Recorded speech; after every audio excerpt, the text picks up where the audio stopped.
So ఇక్కడ ఒక మహిళ మనం చూస్తే ఆమె ఒక కేసులో, అది కూడా టీడీపీ కార్యాలయం పైన దాడి జరిగింది, దాన్ని అడ్డుకునేటువంటి ప్రయత్నం చేశారు. అప్పుడు జరిగినటువంటి సంఘటనల తర్వాత గన్నవరంలో ఆమె ఆ కేసులో ఉందని చెప్పి వారి ఇంటికి వెళ్ళారు. వెళ్ళినప్పుడు వారు ఏమి అడిగారు పోలీసులను అనేది కూడా మనం ఒకసారి చూద్దాం. ఆడియో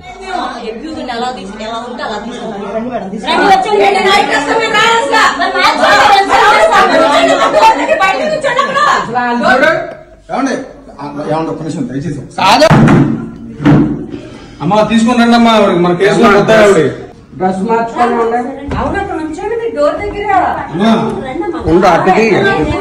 తీసుకుని రండి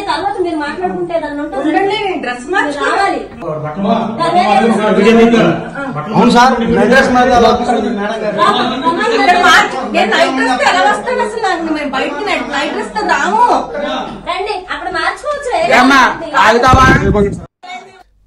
చూసాం కదా, కనీసం ఆమె డ్రెస్ చేంజ్ చేసుకోవాలి, నైట్ డ్రెస్లో ఉన్నాను, నేను వస్తా మీతో పాటు అని చెప్పినప్పటికి కూడా అసలు పట్టించుకున్నటువంటి పరిస్థితిని కూడా మనం చూసాం.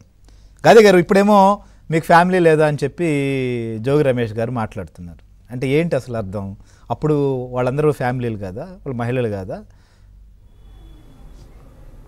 గాది గారు. శ్రీహరి గారు, ముందుగా మీకు అలానే పెద్దలు గఫూర్ గారికి, విక్రమ్ గారికి, పటాబ్ గారికి అందరికి కూడా నమస్కారం అండి.